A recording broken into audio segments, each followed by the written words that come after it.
Is the climate agenda more about changing how you live rather than saving the environment? Is school choice policy unlibertarian? And what should we think of net neutrality? We'll talk about these questions and more on today's episode of Good Take, Bad Take.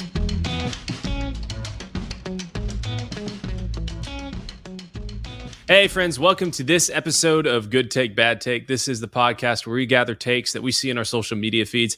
We break down whether we think they are good or bad and the arguments behind them. My name is Britt. I'm here with my co-host Donnie. And before we get started, make sure to like, share, subscribe, comment, all that good stuff. You can find us on Instagram at Good Take, Bad Take Pod and Twitter and YouTube at Good Bad Take Pod. Without further ado, let's get into some of these takes. So we've got a Rob Labone take or post on Twitter, and he writes, "Before I was a parent, I would say, I'll never let my kid have an iPad while out to dinner. Then I became a parent. Lazy parent take, don't buy it." This is now a quote tweet of that. Quote. Someone responding. Okay, got it. And you cut off the person. Yeah. Got it. Okay, so someone retweeted Rob, that original post, and they write, "Lazy parent take, don't buy it, don't do it. It's not actually hard to take your kids to a restaurant. I have 4 of them, ages 3 to 10. Pro tips, go before they are hungry. Prepare them. We're going to go to this restaurant. I expect everyone to act accordingly. You can't ignore them and expect them to behave. Talk to them, engage them, get on their level. Don't go out late. A lot of kids should be starting bedtime by 6:30. If it's dark and you're out at dinner, it's probably too late for them. Kids need to learn to deal with public situations where they may be bored, more bored than normal. And make it fun. Take them to a playground first. Talk about what desserts you might get after." What do you think, Donnie? So I thought I'd throw this in since, we obviously have a new parent here with us. And obviously, I think it's maybe a little bit different. I don't think you can take a newborn out to a restaurant quite yet. So. Could, but they would never. Yeah. We'll get to that in a minute. Go for it. But see, that's the thing. That's why I think the second take is actually a really good take in many ways. One, I like that the tips here are sort of practical tips, not just a philosophy. Now, I think the philosophy is important, and to that, the philosophy, and to me, it's like, if your kids are in a place where they're not able to handle going out to a restaurant, first and foremost, you need to recognize that you as a parent are not entitled to go out to eat with your kids like that. You can't, if your kid's going to be screaming and running around, that's not appropriate conduct. I mean, there are certain places where different levels of that are allowed. Like, I'm not going to pretend there's not a difference between like a local McDonald's and, like a seafood restaurant on, fine dining kind of place, but there are levels of what just wouldn't be acceptable in any kind of eating out establishment. Yeah. And if your kid cannot, if you are unable to control your kid, which I do recognize, some kids are completely different and are going to be a much harder time. The first thing is that you are not entitled to that, and you either need to find a way to teach your kid how to behave in that, or just not go out to eat. Period. Like, it's kind of like when parents. I remember just being aghast when I think it was Avengers Infinity War. I don't remember. There was some midnight release I went to kind of on a whim. I had plans canceled, and I'm like, well, I'll just go see this is launching tonight. That'd be kind of fun. And there were like babies like crying in the audience. And I'm like, it kind of made me laugh in the sense that I'm like, of course it would be like a Marvel movie where the parents who have a kid like are too immature to know that they can't go to this. Like, yeah. Of course we do that, but also it's like, yeah, like you need to recognize that if you can't get babysitting, I get that that's expensive, then you just don't get to go to the movie in public with a baby in that. That's just not acceptable. And so to me, that's kind of my philosophical stance on this kind of thing. And I get it. It's hard. It sucks. But that's kind of, parenting is a sacrifice as you're even experiencing now. But what I really do like about this take is that they didn't just say, don't do it, be better than that. Is they give these really practical tips from experience of ways that here's how you can teach them. But I think that is the most important one, is the kids need to learn how to deal with public situations where they may be bored more than normal. Yes. I know that as a kid, my parents exposed my brother and I to a lot of scenarios where we were at dinners that were a little bit more fancy and a little bit more, we had to be on better behavior than just goofing around. Stimulated. And yeah, and our parents talked us through it beforehand, and they said, this is really important. When you meet these people, look in their eyeballs. I have very distinct memory of my mom repeating that over and over. Where are you going to look? Their eyeballs, their eyes, And so I think that that's one of the most important, but I really do like all the practical applications here as well. Yeah, I think that with parenting, because with my kid, like, she is basically helpless. I'm not really parenting as much as I am just protecting, because this kid, if I lay them down wrong or I do anything like that, like, they could just they'll die because they cannot take care of themselves. So I'm not really approaching this from like a parenting standpoint, and maybe this is all true, and it seems like really great advice from those ages that this person is listening, 3 to 10. But I will say that, like, in general, of being a parent to a child, like, there are certain behaviors that if you, and this is very, I know this is kind of nerdy libertarian take in a way to apply it to parenting, but like, if you inject external like crutches into how your parental like situations go. So for example, like, let's say this is I'll just use my own, like, right now what we're going through. So it's very difficult for us to sleep right now with little Julia, because she will not sleep in the beginning. She won't sleep unless she's being held. Kids at this age, you can't sleep train them, because when they cry, they're crying because they need something. They're not crying because they think they can get anything. They haven't learned that behavior yet. And so you do have to stop them from crying, because if they keep crying, it actually enforces like some like abandonment syndromes that are very real and true. So you have to take care of them. What a lot of people do, if you have, like, let's just say you have a lot of family members around or people that are able to come over and help out, like, there's a temptation to just be like, well, I'm just going to stay up with the kid all night, and then I'm going to, hand them off to a grandparent or hand them off to an aunt or something like that. And we're going to just take shifts. Basically, this kid is going to be held the entire time.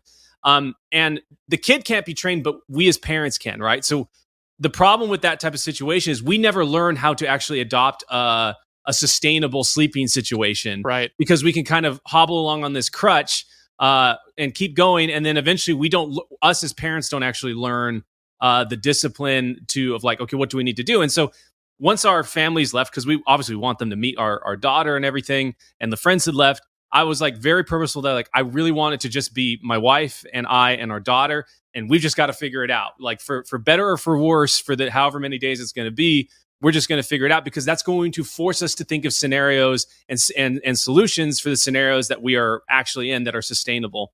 Because eventually it has to work out, right? It's like, we're not going to just get rid of the kid. It's like, the kid is here to stay. And if the kid is here to stay, that also means we have to figure out how to sleep. And so solutions are going to present themselves. And so I very much view like stuff like iPads and TV and all this stimulation, like, it's like you're hobbling on a crutch, and the bill will eventually come due. Your kids are not able to focus. They, like you were saying, like, it's really good for a kid to learn how to, in a public situation, learn to be bored while also being, sitting still and being polite and all those things. I remember many times feeling that way. And if I didn't do well, like, my parents talked to me afterwards. And then the next time we were in a scenario, they told me what they expected of me. And that was really nice and clarifying. And yeah, it was painful, but like, isn't becoming an adult, isn't becoming a full functioning human being, anything that is worthwhile doing is a bit painful. And the more you inject these things that are external, that are not representative of reality, that are things just for you to get by to the next day, the harder it is, the more the come down is going to be when you eventually have to pay the bill and get off of those things. So I think this advice is fantastic, and it lines up with just my experience of being a parent. Not that I'm parenting, I'm protecting, but my experience of like making sure my kid is sleeping, and that we as parents set up sustainable systems as we start to raise her. And I think the other thing too is, if you're being reasonable in the way that you're disciplining, and if you're rather, because I think in many ways the iPad, it doesn't seem like it's not a parenting tactic, it's not a method, it's not even a medicine, right? Like, let's say your kid had, you could for 100% sure know they had like ADHD, which I think would be absurd to diagnose in a kid very, very young. But let's just say God himself came down and spoke, your child has ADHD, and if you give him, this medication, it won't be harmful to him and it will calm him down. I don't think an iPad is even equivalent to that, because the iPad becomes a source of, I can demand this thing when I want it, and it becomes a way to pass off your kid to be actively ignored, all those kinds of things, rather than, again, learning the discipline of, this moment I have to act in this way and I have to be engaged, but also maybe I'm bored or something like that. Those are fundamentally different things. And I think that if you can make it so that you're teaching, like, this is a special occasion here, when we are in this scenario, we behave in that way, it's very beneficial in the long run. As a homeschooled kid, I was very bad at sitting still.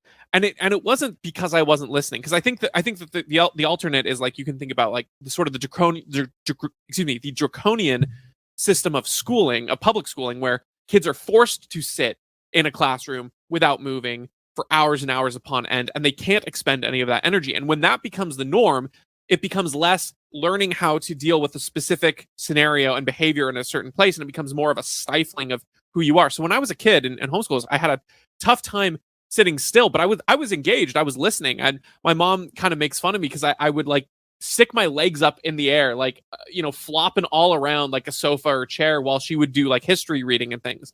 But it wasn't because I was distracted or because I wasn't listening. I was wholeheartedly paying attention, but just as a kid, you need to move in those scenarios. But having a contrast between that being okay when my mom is doing history reading and we're going in for our once a year standardized testing, obviously you can't be flailing around in public. Having that delineation was good and important. Yeah. Because I wasn't told you can never do anything ever that's, getting your wiggles out, right? Like that would have been stifling. I would have wanted to rebel. I wouldn't have been able to develop in a normal way.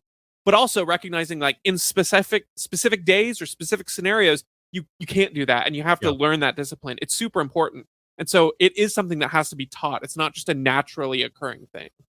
Yeah. And it's, we all know, even as adults, just how addicting screen time and tablets and all this stuff can be. And so even more so, I kind of shudder to think about like how addicted I am to my phone in general at my age. And I didn't even have a smartphone until I was like 17, Right. So I was pretty much not fully, but I was mostly developed in terms of my belief system and habits and things like that.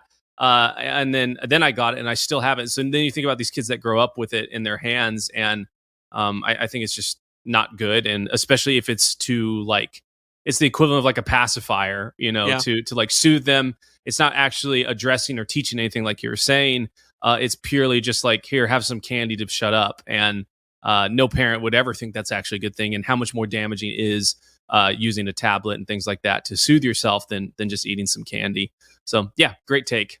Yeah, I agree. All right, let's move on to the next one. We got Dan McLaughlin, and he writes, I realize that this makes me a rhino squish, but I like it when Republicans win elections and accomplish conservative priorities. Worse, I like this even more than I care about any individual politician. What do you think? So this is clearly a reference to the majority leader, or excuse me, the Speaker of the House, shenanigans going on right now. Kevin McCarthy has just been ousted from leadership by Matt Gaetz. And there is a lot of back and forth about, Matt Gaetz lied about all these things and he unfairly painted Kevin McCarthy in a certain light. And now the Republicans look like they're in chaos and disarray. And, this fringe group of Republicans is just making everyone look worse. And the thing is, I don't really know if, from a tactical standpoint, if this was a good move for Republicans, if you care about Republican TM brand, to me, it's kind of a no-brainer. Kevin McCarthy is not a good Speaker of the House, just like Paul Ryan was not a good Speaker of the House, just like John Boehner was not a good Speaker of the House. These people who've been, and I mean, just like Nancy Pelosi is not a good Speaker of the House. These people have been consolidating power and the authority that not only the Speaker has, but high-ranked official committees have to even hear legislation. So the House of Representatives becomes less and less a body where members have control, as it was designed to be. The Senate's supposed to be the more sort of cool, collected, reserved branch, and the House is supposed to be like the will of the people, throwing things out. And it's become this power consolidation thing under these people. And then even more so, when Kevin McCarthy doesn't do the things he's promised to do, and says, hey, if you elect me, I will do these things. The fact that there are people like this who are like, I like it when Republicans win. It's like, you're just feeding into I'll make a promise, not fulfill it, and then retain power. That's all you're building up, is to say, hey, it's more important that Team Republican wins than holding people accountable to their word and actually getting things done that were promised to be done and need to be done. And the funny thing is, he's kind of, in this sentence, he's like, I like having my cake and eating it too.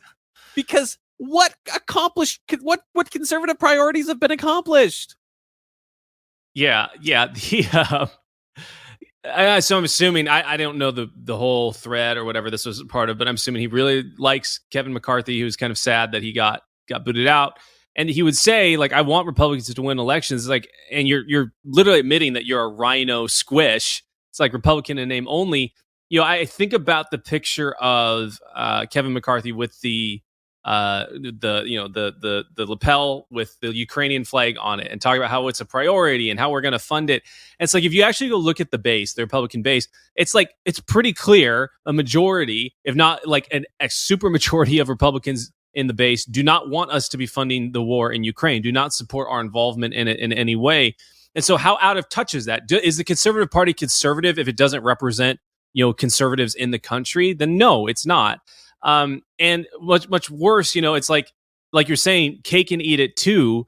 It's like, if you violate principle, like, you can't have any of these things. Like, you might win the election, but it's not going to be an actual representation of an election by the people, because the people that win it are not actually, they're not actually representing the interests of everyone that voted for them to be in there. And so it's like, you kind of you're caught in this quandary of, like, if I have, a Speaker of the House that is supposed to be able to be in here, and he can be removed because he's an ultimate representative of the people. But then the second, like, another politician is able to come and say, hey, look, like, he's not actually upholding his end of the bargain. He's not actually doing what his constituency voted him in to do. He's also the Speaker of the House, so he represents all Republicans in a more broad sense than any individual member of Congress. That politician is able to put forward that argument, and there's no rebuttal to it, and they get removed. Well, the system that you like is working. Yeah. Like, this is working. So what's your problem with it? Like, that's a conservative, if you're going to like democracy and like republicanism and all these things, like, everything is working the way it's supposed to. We voted and it happened, right? Like, you and I don't object to the entire thing in general, but, like, even from this person's, like, this whole person's whole worldview is predicated on, the system works, and that we have these checks and balances. It's like, well, the checks and balances occurred, and the outcome that you didn't like occurred, but it's still, I mean, according to your whole worldview, it's the right one. So I don't know what you can say to that. Like, and I think it just highlights that, like, no matter how good of people, like, let's say Republicans really did live up to everything that they, that's an oxymoron. They're not going to, but, like, let's just say that they were accomplishing some priorities. It's like, well, the whole system is rotten, and this is just proof of it if you don't like the outcome. Yeah, I hate the sort of the cheeky, like, oh, I know this makes me a rhino squish because I actually want Republicans to win. And it's like, look, you're missing the For what? The critique of rhino too, right? Like when someone calls you a rhino, they're kind of saying you are a Republican in name only, meaning you are conservative to the principles that Republicans say they are in name only. I think the Republican Party is kind of all rhinos, really, in the sort of vernacular that rhino is used. But it's just very funny to be like, I realize that, him again being cheeky about this thing, like, oh, I realize that this makes me, not conservative, but I like it when Republicans win and get conservative priorities. But that's just not, just demonstrably not happened under McCarthy. I don't think it's demonstrably happened under really many of any of the speakers of our lifetime, or any of the sort of moderate Republicans that he would probably support. I don't know for a fact, but I'd be willing to put money down that he really did not like Trump and did not support Trump in 2016. I do wonder if this take applies there too, where more than any individual politician, he likes it when Republicans won elections. So I wonder if he was overall supportive of Trump winning that election because he cares more about Republicans winning than any individual politician, even if he really hated Trump. I don't know. I would just be curious what his perspective is there. But yeah, I think ultimately this just feels so. It feels like you're kind of aiming for a target you can never hit, where he can constantly move the goalpost by saying, I like it when Republicans can actually win elections and accomplish conservative priorities. And then you say, well, Kevin McCarthy missed on all these. And then he can move the goalpost and say, well, yeah, but if you oust him and you cause all this chaos, well, then we're never going to get there. Exactly. And it's like, okay, you can only, pull the football so many times for me, Lucy. I'm not Charlie Brown here. Give me a break. It's kind of the exact same reasoning that anyone who said, well, Mitt Romney's not perfect, but he's better than Obama, and he's electable. It's always the same game in different forms, and it's always about the ruling elites holding on to their power without doing anything that's actually substantially good. All right, let's move on to our next one. We've got a Twitter user, and they write, between 40 to 60% of the U.S. greenhouse emissions come from electricity. It would take around 800 nuclear reactors to account for the US's yearly consumption. That's a price tag of around $1.6 trillion, or roughly the same price as the Inflation Reduction Act. Just a reminder, they could cut emission by half tomorrow without you having to alter your lifestyle. They won't, because the environmentalism is all about changing how you live, not the environment. And they post several screenshots kind of highlighting these various different statistics that they read. What do you think, Donnie? Such a good take. An absolute masterclass.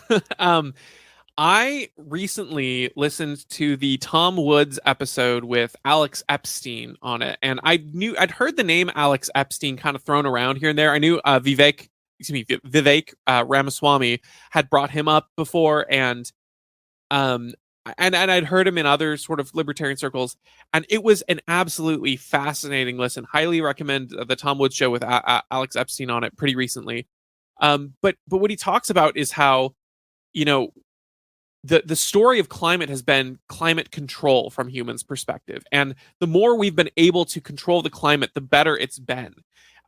Climate-related deaths have gone down every single year. And the more that we can produce energy and things like that, either through coal or nuclear or whatever it is, the more you can control for those things, the more you reduce climate-related deaths. Think about AC has prevented more climate-related deaths than occurred this year because of what they want to call climate change or whatever.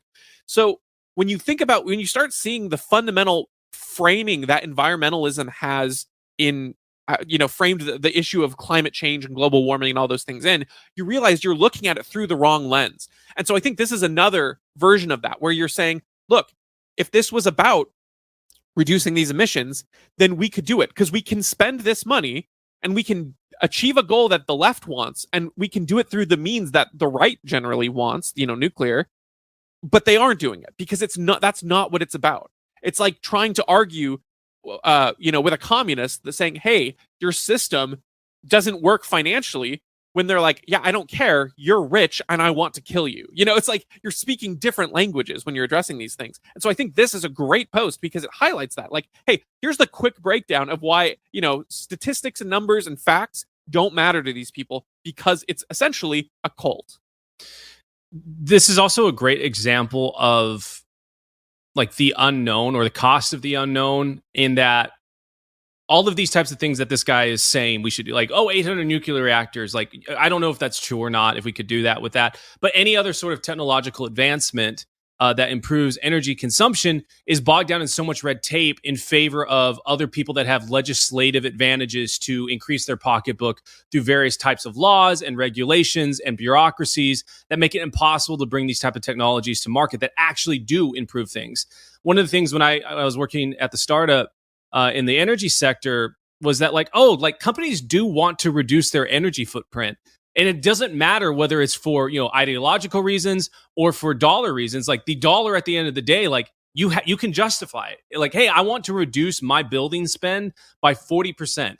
Like, in a school district or a private school or anywhere that has any sort of large footprint for a facility, like, they want to reduce the cost of operating that facility, and electricity is one of the largest operating expenses outside of personnel for that facility. And so if you can give them a way to reduce that, like, they're going to do it right away. Like, the payback is usually very, very fast. Even if it's only like 20% reduction on their electricity, it pays back within about a year and a half.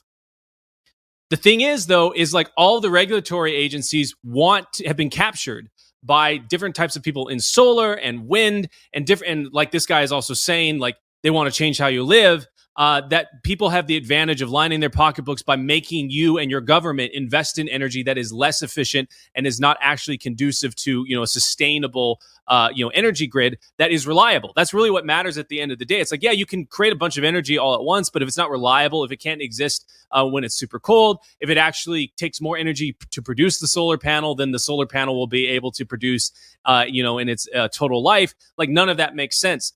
And this really hammered home for me when we had created a piece of technology that we had demonstrated could reduce energy in commercial buildings by 30% year over year, and we took it to the largest, the largest public utilities district in our state, and we said, hey, you are tasked with figuring out how to bring these type of technologies in the buildings. Can you offer us like some sort of credit or something to give us so that we can give it to building owners at an even better price and incentivize them. Here's all the data, all the spreadsheets. We had year worth of data on this reducing energy footprints in like 6 different buildings over a period of a year. And this guy's like, hey, look, your data looks good. I believe what you're doing is correct. I see the actual proof in all of it. But the fact of the matter is that this is going to be like a 4-year process, because we got to go through all this different types of committees. You have to submit this form here. You got to pay for this type of study to be done over here. And we're just not even getting involved. We can't even recommend it, not much less give you like a credit to, the actual building owners. He's like, you're so far ahead of the market. Like, we're just really slow to adopt. And it's like, yeah, that's like a function of government, is to be slow to adopt any of these technologies, because they don't actually create anything. And not only that, they lack the incentive to adopt them, and the incentives that are contrary to actual efficiency exist because they've been captured by people that want to leverage that to, like I was saying earlier, force them into investments that are good for their pocketbooks and make people feel warm and fuzzy, but don't actually help the bottom line of reducing energy. Businesses, like we were talking about with kids, they function in reality. They have to make more money. They have to make sure that their expenses are reduced. They will take action when that is available to them to reduce those. The only time that they aren't able to do that is when there's external stimuli, integrated, and they're forced to not be able to do so. Yeah, no, exactly. Well, and all of the local stuff too. It's crazy because you might think from like a national level, like, okay, this makes sense. There's deep entrenched people, but it's on the state level, right? Like, yes. I was going to say your example was probably dealing with, like local, relatively local actors, not like some national mega conglomerate or anything. Right. And I think about, dealing with the state government. And so, we have this carbon emissions reductions goal in Washington state that we have to hit. Right. And what gives it away is being so not about actually reducing carbon emissions and all about changing behavior, is that they limit the amount that the carbon reduction metrics that they're measuring, they limit the amount that can be met by carbon offsets. Like, they're saying basically, carbon offsets, which are one of the most efficient and effective dollar to per metric ton carbon removal that exists, they're saying that can only contribute to 5% of the goal. So basically the idea is like, hey, if we could spend $100 million and meet all of that carbon reduction goal for Washington state, it doesn't actually meet the espoused goal, because only 5% of the total goal can come from carbon offsets, which makes no sense in the real world. Think about this. It's like saying, hey, my house is on fire, and the closest water source to me is this fire hydrant with a hose. But actually, we can only put out the left half of the building using hydrant water. The rest has to come from store-owned water bottles from people of color-owned businesses. Like, that is the level that we're talking about here, where you have a solution in front of you that is, this is a very effective way to offset carbon, but you can only do 5% of the total offsets. Because it's about creating money and slush funds for these green energy companies that aren't effective and efficient. It's not about actually doing it. The same thing has to do with car reductions. When they're talking about, by 2030 or 2040, I don't remember, Washington isn't allowed to sell non-electric vehicles anymore. And you ask the board how much percentage of the US's carbon emissions, let alone the global carbon emissions, are Washington cars producing. They won't answer. They will not tell you. The only numbers they will give is like a regional percentage based on all kinds of vehicles from all of different countries across the world. They will not tell you, because it is a fraction of a percent. I've talked about this on when we did cringe posts, but went to this. Washington State implemented this new building code, Energy Reduction Act, back in 2018, and it was basically saying that, like, hey, every 3 years, if depending on how large your building is, you need to have an audit done of your building, and if your building has these inefficiencies, the contractor that did the audit can recommend these types of actions that you need to take that are not up to this new building code, and then you have to go get that work done. And I remember going to this deal, and like the city of Seattle and the state board people that were there were all super excited about this. And then they introduced people to present on it. And lo and behold, a bunch of the people that were involved in making this decision, making the recommendations, were the actual contractors that were also slated to do this work. Right. Yeah. So they hopped up there. They were so excited because it's like, great. Every 3 years, we can force a building owner to have us come in, pay us, I think it was like 30 cents per square foot to do this audit. And then any type of, they call it pull-through work, any type of pull-through work that we find, we can, they by law, if we recommend it, have to go with someone, right, to make it. And they're probably going to go with the person that they had go in there. And surprise, surprise, all of the building owners that were there were so angry. All these people were so like excited and happy that this was rolling out. And I remember specifically, there was a pretty large corporation here in Seattle. They're actually a nonprofit. And they have many buildings, and they're like, look, like you guys are literally penalizing us. We did all of these energy, retrofits because we wanted to, have better footprint. We ideologically align with it, and we did it earlier this year. But based on your schedule, because we've got about 30 million square feet, we're going to have to spend millions of dollars to have this audit done again, just to tell us that we don't need to do anything. So you're literally penalizing us because we don't fall within the right time frame. And then the people that have put off doing all of these things are benefiting. And then obviously the mechanical and electrical contractors are grinning all the way to the bank because now they literally have the club of the state to basically tell a building owner like, hey, do our work and spec of work that we've given you or else. So that's how these things work. And it happens at that small of a scale. It happens all the way up to, when we're building $1 billion power plants and various types of, solar farms and things like that. So the best way to get rid of that, to get to the most efficient situation and solution, is to just get rid of this external incentives that come from the government and just let businesses do what makes sense for them, because usually that's going to end up best for the customer. Yep, exactly right. All right, moving on to our next one. We've got a Twitter user, and they write, homeschooling is legal in all 50 states. Expecting money from the state to supplement the cost of your homeschooling is inherently unlibertarian. And he's speaking specifically about the school choice movement, which would allow parents to have school vouchers so if they wanted to not put their kids in public school, they would get X amount of dollars back to put towards alternative education. What do you think? Is this unlibertarian? It would be if we were building a country from scratch. Yeah. Totally. But we're not. We live in the real world. Our money is being extorted. Yeah. The question is, I mean, this is such a dumb, this is like the dumb version of the better arguments I've heard. It'd be like me saying, hey, expecting Billy to give you a free lunch at school is inherently unlibertarian. And then you find out, oh, Billy's the bully who took your lunch in first period. And now you're saying, okay, now he has to give it back to you. Well, that's inherently unlibertarian. It's like, yeah, if Billy was just giving me free food for no reason, that would be unlibertarian. But the reality is he took the lunch to begin with, and so giving it back is not unlibertarian. What a dumb thing to think. Now I understand, again, there's more complicated versions of this and more that are more profound. This is just, I think, taking the low-hanging fruit and making it's not steel manning the argument at all. So I'm going to steel man his argument. Great. What he should be complaining about is that, okay, not all parents who would qualify their children for this program are paying that amount in taxes.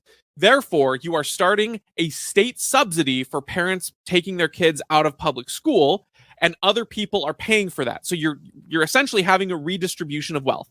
That is a fair thing to say, and saying that's unlibertarian. However, I still would say that the reality is that that transfer of wealth is still happening because you're not paying based on whether or not you have kids. You're paying based on your property taxes in most states. I'm pretty sure that's the case. It is in Washington, and so the reality is that people are paying for other people's kids to get educated. That is the reality.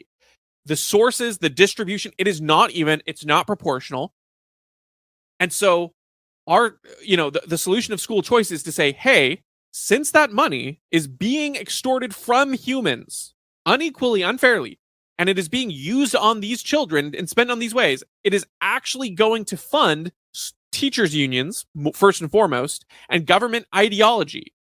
That is what it is going to fund. Let's take that money that is being spent in that way and direct it to the students instead. Because if we have to have this system of redistribution of wealth, we would rather it go towards a less corrupt entity, aka the family, than the state. Do I think that is a perfect long-term solution? No. My hope would be that we get onto a school choice system. People have this, and then we slowly start reducing the benefits there while we also reduce the costs incurred on taxpayers. You slowly reduce the amount that taxpayers are having to pay for this kind of a public system at all and program, and you slowly start reducing the benefit, and that way parents get their money back in taxes, taxpayers get their money back, and you slowly make a transition off of a state-funded school choice into that is just what school is. School choice doesn't even need to be a term anymore because school is completely choice-based, optional, and families can take their kids to whatever learning institution they want. I like what you said at the beginning about, yes, this would be an unlibertarian take if we started from scratch, because in a vacuum, it is. But also in a vacuum, the state, there would be no money from the state to exactly. any of this stuff. So you'd have to also propose the state. And it's these people like, this is one of my least favorite types of libertarians, because they are libertarian in as much as that it advances their view of what the world should look like, or it's not really based on principle as much as it's based on, oh, well, it fits with a lot of the things I would want, and it sounds like, libertarian means, freedom to do what you want, and so that's why I support it. I'm not saying that's what this person is, but there are a lot of people like him, and this is typically the type of arguments they make. And like they would, anytime that there's like a step that could be made that makes things more free. It might not be the ultimate libertarian thing, but it makes things more free, but it might not line up with exactly how they would want things to go. For example, this guy clearly has an animus towards homeschooling. Like, they're going to be up in arms about it. But I don't think anyone in the libertarian side, especially this guy, would make an argument that said if we ended qualified immunity, that's like, well, expecting the state to be the arbiter of whether or not, a cop was qualified or not in their shooting of this person is inherently unlibertarian. It's like, well, yeah, like if we got rid of qualified immunity, you would have trials. Like, they could be held accountable for what they do, and they can't be justified just because they believe that they were helping. But it's like, that's still a better step in the direction that we want to go towards. So like the world is more free after that. And yes, there's still going to be injustice, but that's the whole problem of the state. That's the whole problem of the system in and of itself. And so any step that we make towards that goal is good. And if we let I think that we need to be unwavering in our principles, but our strategy of moving towards that can still be like incremental. And I mean, it has to be incremental. Unless we could wake up and, do a Jedi mind trick on everyone all at once, which would be unlibertarian in a lot of ways. But, get everyone to listen to Ron Paul. Maybe that's what we should say. Like, everyone for 1 minute out of the day had to listen to Ron Paul make a point. And then suddenly we got 30% of the population. Like, that's never going to happen though, right? Like, this literally the world of fantasy land. And that's usually the critique of libertarians, is that we live in fantasy land. It's like, well, no, we don't live in fantasy land. We believe in a thing that is real, that can work, that is logical, that is proven, and it's proven every day in our micro interactions with each other. But we also understand that it's not going to happen just overnight. It's going to take incremental steps, and school choice is a good one. And maybe if we have parents now able to make the choice about whether or not they send their kids to public school, maybe now we can actually have the good actors that fill that void, which is one of the biggest critiques of libertarianism, is that like, oh yeah, like who's going to step in and fill the void of the nonprofit, or who's going to actually educate our kids, or who's going to have childcare, or who's going to take care of the poor. It's like, well, let's give people the money, because like you've said before on this show, just because you lose the government mechanism for facilitating those things doesn't mean that there are now no longer people that care about those things. The good thing about school choice is that it gives parents, who are the best people to care about their kids. And I'm not saying that every parent cares in the right way about their kids, but regardless, unilaterally across the board, at scale, they're the best people to make decisions about their children. And so let's give them the power to do that, and the best outcomes will then proceed. And maybe we could start asking different questions from there, right? Which is like, well, if parents can make good decisions and they can allocate money, and the places that are private are educating kids at better, quality at less cost, then what is even the point of having public school? Because that's ultimately the goal. And then maybe we could just say no more property taxes funding public school. It's really not that far fetched from or far removed from the school choice stuff. It's just a few more steps, and we're moving the Overton window towards that direction. People have never considered that a possibility, and maybe if we implement this, they will. And so it's not unlibertarian. It's just part of the strategy of incrementally moving there. It's not as libertarian. It's not an anarchistic solution, but it moves towards that goal, and therefore I think it's a good thing for us to do. Yeah, I think that's the key consideration. Does this bring a reality that is better, freer, and one step closer to a society that you want to be in? And I think school choice is clearly a yes. I would, if I have to pick between a world in which the government exists and people are sent to pro-government, paid for, government taxed, government propagandizing schools, or a world in which the government exists but children are able to choose between schools so they don't have to go to a government propaganda machine, I'm going to choose the second. And I want to make a distinction, because in some ways this almost sounds counterintuitive to what we were talking about earlier with Dan McLaughlin saying, oh, well, it's always just this, like, we'll never get to the future if we don't have it. But I think that when you look at, there's a fundamental difference between things that actually enact liberty, even if there are some unlibertarian aspects to them, than wishful thinking about enacting a conservative agenda without actually doing it. It's like electing someone like Mitt Romney to the presidency might be one tiny step forward in a sense, in that maybe he would not increase taxes at the exact same rate Obama would have, but it would be like 50 steps backwards in all the other ways of consolidating power, of, again, no shift in the Overton window. No, there's so many ways in which, incrementalism is not actually incrementalism, and it gets painted that way. The lesser of two evils, in that scenario, they're still evil. And yes, with something like school choice, I don't think there's evil. There might be some aspects of it that are not perfectly good, but I don't think that the entire end goal of that is evil, and I don't think it is substantially moving the needle back in any ways when it comes to liberty. I think it is only pushing the ball forward, only progressing us towards a libertarian direction. I don't think there's any drawbacks other than it not going far enough, which is fine. Like, to me, I guess it's a matter of, if I had guarantees for a Republican in Washington State, and if there's a ballot and it's a Republican and a Democrat, and I'm like, oh well, I don't like voting for the lesser of two evils, but again, God himself comes down and tells me, hey, this Republican will not go backwards on any steps. He will not actively enforce more police state things. He will not actively harm civil liberties. He will not actively do all these things. The only difference between him and this Democrat is he won't do those things, and he will, raise your taxes by 3% instead of the Democrat raising by 10%. To me, that's like, that is not a fun situation to be in. But I think that the payoff, the trade-off there, I don't have much of a choice other than either voting for this guy or not voting. I'm probably okay voting for the guy, because that to me is a substantial step closer to liberty than the other.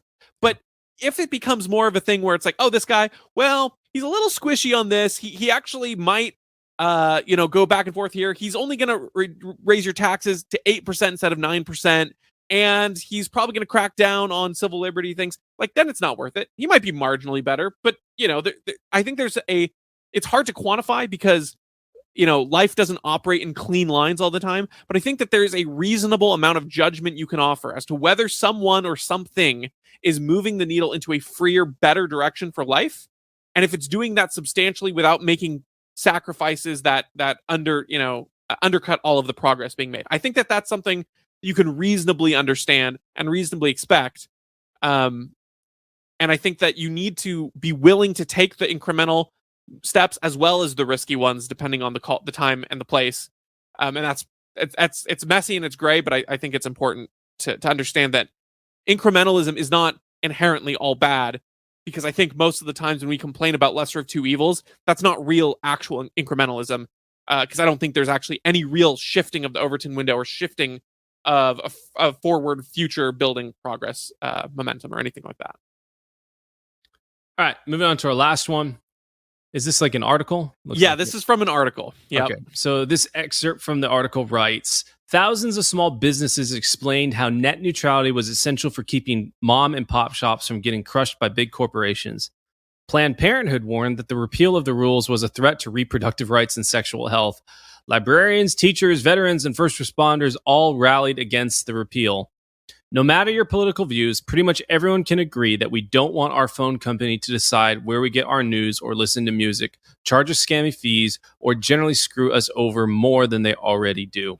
What do you think, Donnie? And do you want to maybe explain a little bit of net neutrality and all this stuff? Because it's been a while. It's been a hot minute. Everyone is all up in arms. It's being brought up again. The rules are being reintroduced, and the crazy thing about net neutrality was introduced and the outlines for net neutrality began back in like 2005, but they weren't officially adopted as rules until 2015. And then in 2017 they were repealed, and now they're potentially going to be brought back. The idea of net neutrality is that it would give the FCC Title II control of the internet as a public utility that is an essential service, and it would give the FCC authority to prevent ISPs, internet service providers, from doing things like throttling data to some websites or giving paid prioritization to other websites. It would prevent them from, hypothetically blocking access to certain websites, and there were all of these phantom ghost worries, things that they said this will happen the moment net neutrality is repealed. None of those things ended up happening. The one really popular example they cite has to do with in California. There was Verizon throttled data for some firefighters, but it wouldn't have applied even if net neutrality had been in effect at that time, because it was not a consumer plan and it was a mix-up on Verizon's part. There's so many reasons why that's been debunked. All this being said, there's all of these complaints about what's going to happen with net neutrality and why we need it, why it's back. When you look at the past 6 years, there's a few things going on that make me laugh, and why this is really funny. The first thing that makes me laugh is Planned Parenthood warned that the repeal of the rules was a threat to reproductive rights and sexual health. And I'm like, honestly, I could be totally against net neutrality, but if you told me Planned Parenthood I could be totally for net neutrality, and if you told me Planned Parenthood was for it, I'd be against it. I'm sorry, they're an evil organization. But regardless, there's all of these complaints about things that didn't end up happening. You look back at the past 6 years, and broadband investment has gone up. Overall average speeds have gone up. Access has gone up. Even number of competitors in ISPs has gone up, although it's not super high, and I would like it to be higher. All this to say that there's all of these ridiculous claims happening, and their answer is, instead of the answer being, hey, let's free the space up from regulation, allow more competition, their answer is, no, we need to ensure the competition's fair by letting the government stick their fingers in it, and otherwise these boogeyman threats that never came to pass are going to happen. I don't know if you remember all of the doomsday predictions that happened back in 2017, yes, but they were quite hilarious. I remember back in 2017, I think they repealed it the day The Last Jedi released. And on Cringe Post, we went over one of my posts of this, but I was like, oh, it's a great day, like new Star Wars, and they've repealed net neutrality. And I was definitely very wrong to be optimistic about the Star Wars film, because it was a disaster. But I remember everyone commenting underneath that post, like, you get that this is a bad thing, right? Yeah. Like, private companies having the ability to, shut people out. It's like, well, opposed to just the one actor having the ability to decide how everything is done. Like, that's what, like, the idea of net neutrality for people that don't really think through all the implications is kind of nice in a way. Oh, yeah. And that, like, it's like, oh yeah, like everyone should have free access to the internet. But it's like, then you get to the reality of like, well, the internet is not just this unlimited resource that exists in perpetuity, like without anyone doing any work to have it delivered to your house. Like, it's very like, net neutrality is like a classic socialist, like a belief that like, well, food just exists. It's like, well, the internet does not just exist. Like, and I think the most compelling arguments for net neutrality from like a libertarian standpoint that I can hear, very much in line with our last post about like, well, incrementally becoming more free, is that like, well, the taxpayer paid for a lot of this infrastructure already. We paid for all the fiber to be laid. We subsidized all the different cable companies. So therefore, like, we need to have equal access and they should be able to do it. But like, it's still, you always run into the fact that there is going to be someone that controls where that traffic is directed, what can and cannot be, allowed on the internet. I think about like people will talk about like Amazon or Google or Microsoft or any of these companies that are big into cloud that support the app infrastructure on iPhones and all this stuff. And I remember with Parler, the conservative social media app, like Parler got demonetized or whatever, got removed from the App Store. But then Amazon was also threatening to remove them, like their AWS infrastructure. So it's like literally you could not have it. And then you go back, or I guess you fast forward and you realize that like, oh yeah, the president's, the Biden administration, as well as the deep state and all these people were actually also applying pressure to these companies. It's like, oh yeah, there is like a big brother. There is someone arching over all of this stuff that is pushing on it. And net neutrality, while the idea of it is kind of nice, it's like, yeah, like now instead of there being maybe 4 or 5 really large ISPs making the shots, and like you were saying, there are more and more every day, which is great. But in general, like you think about like Comcast and all these different ones, like, yeah, that might be ideal, but like it's still more ideal than one, which is the government. And then one, also the government, who has a vested interest in making sure you get certain types of information and not other types of information. In general, ISPs just want you to pay them for your internet, because that's the incentive they have. The government doesn't create anything. They only have the incentive to direct your attention to what they want you to fund. And so if you want to purely look at it from that standpoint, it's not going to work out. And people that are proponents of net neutrality need to reconcile with that argument. I have not heard a good argument against the fact that it's like, yeah, there will be one arbiter of it, and they are definitely not neutral. The 2 things I want to bring up. One directly relating to that. I was just thinking during in our lifetimes, when has been the time most rife and most easy for some private company to censor and ban and throttle traffic? I would argue it's during the early COVID years, 2020 and 2021. That would have been the easiest time for Comcast or other companies to throttle access to pro questioning the vaccine or asking any questions about COVID or anti-lockdown. That would have been the easiest time to throttle access, cut off access to those minority viewpoints. And that was the complaint, is without net neutrality, these ISPs were going to be silencing voice minority viewpoints and dissenters and things like that. This would have been the easiest time because net neutrality was repealed and there was a clear, power, people in charge consensus overwhelmingly on this thing. And what did we see? We saw no examples of ISP throttling access to sites. What we did see was the government telling places like YouTube, telling places like Facebook and Twitter that they had to censor posts talking about this. So the only kinds of censorship of minority viewpoints we saw did come from private actors being forced by the government, and threatened to take down. But none of it came from the ISPs, who we were told were so prone to throttling the viewpoints of those who dissent. So I thought that was really funny and interesting, because the one fear that seemed like, well, maybe this could happen, literally did not happen. Second thing that I really feel the need to mention is they always talk about how it's, all internet traffic needs to be treated equally, and it's unfair if, a company owns a service and they prioritize traffic to that, and or they give it faster speed, and they slow down competitors. But in like any other business context, it's a totally actually normal thing to do. Like, think about grocery stores. Like, oh man, if I go to Safeway and I use my Safeway membership card, I can get the Safeway branded bran flakes cheaper than I can the Kellogg branded cornflakes or bran flakes. Is that giving paid access because they can offer me a discount on their name brand because they own it and they're want me to purchase that? Is that, do we need grocery store neutrality? Do we need yeah, like in what other context do we say that you can't? I mean, heck, even the public roads operate this way. We have carpool lanes. That's literally the same thing, where you pay the state. You can pay for their little good to go pass if you're not a carpool lane user. An it's like one of those HOV lanes that you can pay for a sticker. So you can literally pay for faster lane prioritization in the publicly owned road system. And yet when we're talking about quote unquote essential infrastructure online, well, we couldn't let them pay for faster lanes on things that they use or that take up more. Like, what are you talking about? That's a totally natural and normal thing to prioritize traffic.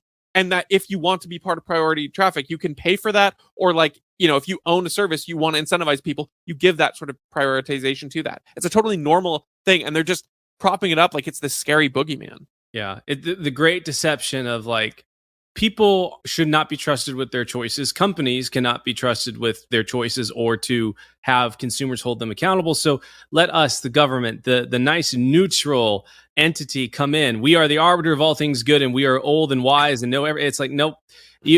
That is deception at its finest. Someone that has no incentives to do the right thing now in charge. And like I was saying earlier, the only incentive they have is to direct your attention to the causes they most want you to be, and also redirect you from things that they don't want you looking at to help fund them, because that's the only way that they actually make any sort of money. So yeah, I don't have any more on this one unless you do. I guess the one last thing I'll say is there's also kind of a contradictory stance that's being taken, because when you listen to the FCC chairwoman's speech, she mentions how so she claims like there have been real consequences, and then lists things like that debunked firefighter story, right? But then she says in the next breath, after saying there were consequences, she then says, well, a lot of critics talk about how the world didn't end and like all these doomsday things didn't happen. So it's kind of a weird contradiction right there. And she said, and that's because states stepped up. Places like California and Washington State, they enacted their own net neutrality laws. And that's why we've been in, that's why none of these things happen.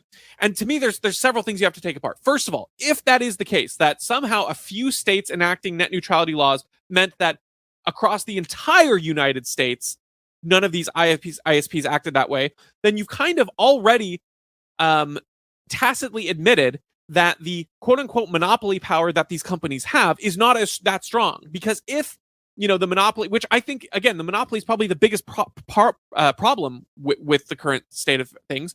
But if the problem was so bad that, a state like Iowa, I don't think Iowa enacted a net neutrality law. If you only have like one or two providers in a region there, they could get all of the benefits and none of the drawbacks of the net neutrality repeals and throttling traffic here, prioritizing their own traffic. They could do that in Iowa because they're a monopoly and there wouldn't be any pushback.